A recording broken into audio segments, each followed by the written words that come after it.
Hello everyone, Rico here. If you've ever received RSUs or stock options from your employer, congrats, you are playing in the big leagues now.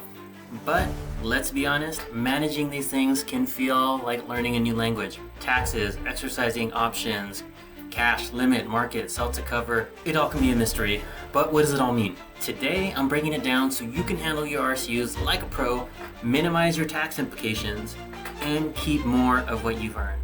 Let's get into it. Alright, let's start with the basics. RSUs, what are they? They are restricted stock units. They're a form of compensation that companies use to attract, retain, and reward employees. If you've been interviewing in the last 10 years, you've probably heard, you'll get your salary, benefits, and equity. Lots of times equity come in the form of RSUs. Think of them as a bonus, but instead of cash, you're granted shares of the company's stock. I got a ton of RSUs from all the tech companies I worked at, so I had to learn all of this for myself, making mistakes along the way, so you don't have to. But getting these stocks like pennies on the dollar sounds good, right? So let's make sure you keep all those dollars for those pennies. And here's why companies love RSUs, and why you should too. So for companies, RSUs are a way to align your success with their success. The better the company does, the more your stock will be worth. And for you, stocks are an opportunity to share in the company's growth and build wealth over time. I was lucky enough to be early on at Zappos and Netflix. They didn't offer the highest paying salary, but definitely made up for it in RSUs, and in the long term, it paid off. It allowed me to take this long break after 20 years of burnout, especially in startups or tech companies where the cash can be tight, but there's plenty of equity to go around. And like I said, I was able to leave my corporate job behind because of this, but that is a whole nother thing. That's about burnout, all kinds of other stuff. But comment down below if you know what I'm saying, if you've experienced it yourself. Okay, getting back into RSUs, they typically vest over time, which means you don't get them all at once. This is the term golden handcuffs. Companies do this to encourage you to stick around, but let's face it, it's because they can dangle this carrot in front of you. Here's an example. They might give you 100 RSUs that will vest over 4 years, and 4 years is your typical vesting time. There's some that are shorter, some that are longer, but it's typically 4 years. And so if you get 100 RSUs, they'll typically grant you a quarter every year. So 25 in the first year, then you'll have 50 total in the second, 75 total after the third, and then you'll have all 100 vested after 4 years. Once they vest, you own them, you can exercise them, you can do what you want, you can decide to hold, sell. We'll talk about sell to cover, which is a great strategy, what I've been doing. But keep in mind that while there's a vesting period, there's also an exercise expiration period, meaning that once your RSUs have vested, you will typically have a 10-year window to exercise them. 10 is typically what I've seen. It can vary. Check with your employer to see how long your exercise window is, but it's typically 10 years, and then you can either buy them, sell them, you can do what you want, but if you don't do anything with them after the 10 years, they expire and you don't get anything. So make sure know if and when they expire. And we're going to talk about a way to do both of these things where you can buy them and sell them and do it in the most tax efficient way. So let's get into it with the sell to cover exercise option. Okay, so I'm gonna use my handy dandy whiteboard because I got my pen out that you've been seeing in this video. So we're gonna use a real life example, but make it super simple with simple math, okay? So imagine you have 10 RSUs. So you have RSUs given to you by the company and you have 10 of them. And say your strike price, so the price that you can buy them for no matter when you decide to do it, is $10, okay? So at 10 of them, $10 each, that means if you wanted to buy them all, you would need $100 if you wanted to buy them, okay? Just straight up buy them outright. And then let's look at the current market price. So today's stock price, so current price, why my handwriting is terrible. So just for easy math, say on the stock market today, your current price is $100. So that means the value of your option is 10 RSUs times the current price, which means you have a value of $1,000 with these 10 stocks. Okay? So you'd have to, if you paid the strike price, then you bought the shares, you could sell all 10 and get $1,000 if you wanted to. Okay? So that's simple math, and we're going to use this example to talk about what sell to cover is. Okay? So remember that this can be simple math, so there's going to be fees and all this stuff included, which won't be exactly right on, but this will give you a good understanding of the concept of what sell to cover is and some of the benefits.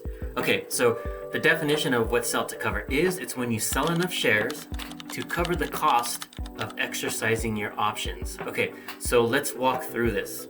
Okay, so you have 10 shares, 1, 2, 3, 4, 5, 10, right? And they're $10 for the strike price. So if you wanted to buy them outright, it's $10. Okay? So you sell one share. So if you sold one share, you would get $100, right?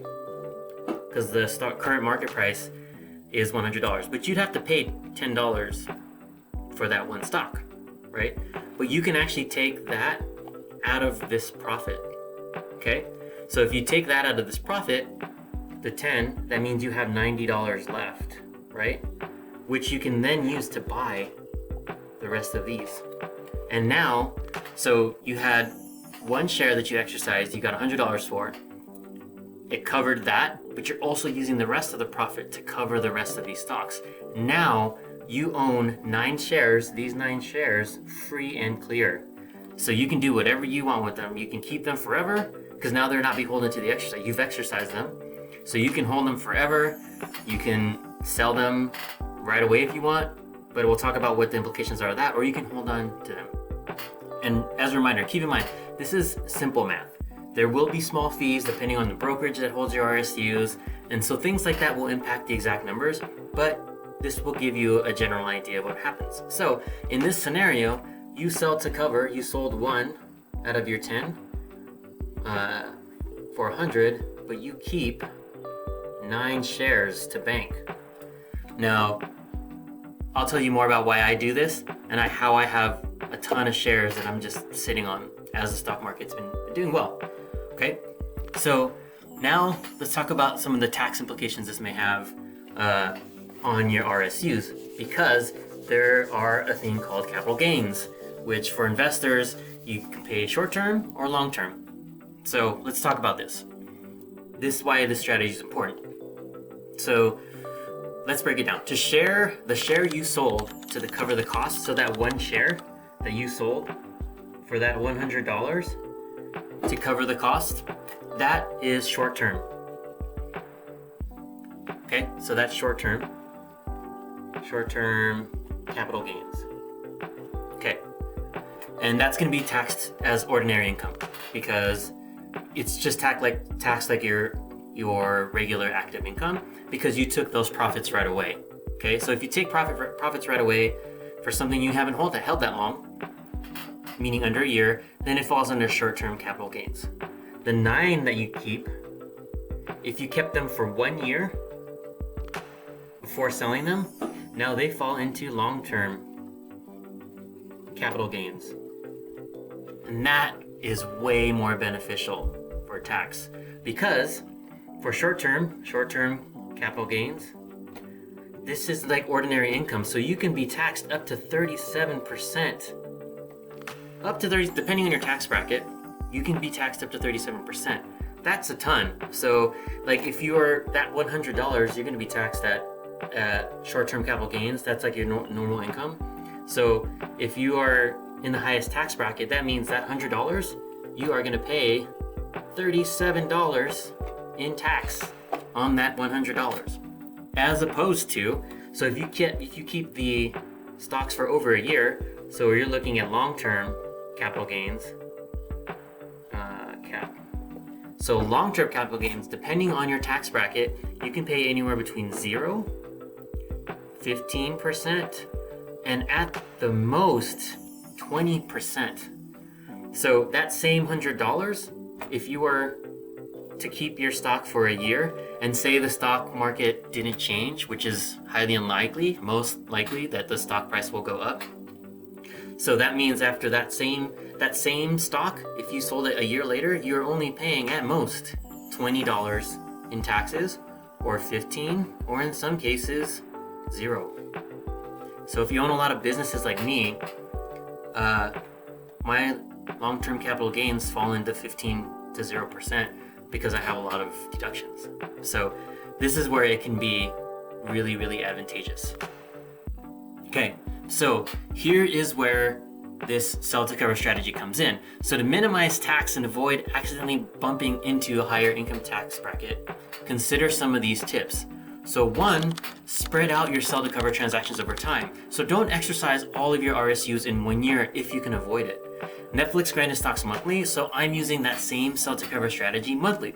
So that means if I wanted to, I could have monthly income by selling my long-term stock holdings. So say I exercised a sell to cover in this month. This is January of 2025. That means in January of 2026, I can sell those stocks and only pay long-term capital gains tax. That's huge. That's huge. So I can have income on the long term and paying 0 to 15% tax every year. And that's a huge benefit, right? So that's one way to help you make sure that you're keeping your taxes under control and you're not paying too much to Uncle Sam. The second is consult an accountant. So seriously, they'll help you navigate through these things, these tax situations, and make sure you're not leaving money on the table, because I am not a tax professional. Believe me, this is not tax advice. I'm not telling you what you should do. This is what I did, having a lot of RSUs and how I wanted to protect myself and being taxed as minimally as possible. So your accountant can help you do that. Make sure you're not bumping yourself into a higher tax bracket also. So if you're on the cusp and say, I think it's like 650,000 and you're at like 600,000, maybe you don't want to exercise any more for the year, because that might bump you into the next tax bracket, making you pay the highest level of taxes. So that's one thing to also make sure of. And then thirdly, you want to hold on to your shares for at least a year whenever possible. So if it's an emergency, go for it. Things happen. If you need to repair your house or something like that, absolutely do that. But if you can hold on to them for a year or even longer, two benefits. One, the stock price will likely go up. And then two, you're going to save on the tax implications. All right. So that's what I've done. And remember, I'm not a tax professional. Always consult a licensed tax professional for personalized advice specific to your situation. So it'll always be different. Okay, so RSUs and stock grants, they don't have to be scary. With strategies like this sell to cover and understanding tax implications, long-term versus short-term, ordinary income versus those, you can maximize your earnings and keep Uncle Sam from taking more than his fair share. Now, do you have any RSUs you're not sure what to do with, or maybe you've tried the sell to cover strategy yourself? Drop a comment down below. I'd love to hear your thoughts and questions. And if you found this video helpful, hit the like button, subscribe if you haven't already for more financial and leadership tips. I'm dropping videos every week, sometimes two. And as always, if it doesn't challenge you, it doesn't change you. Take care, thanks for watching, and I'll see you next time. Booyah.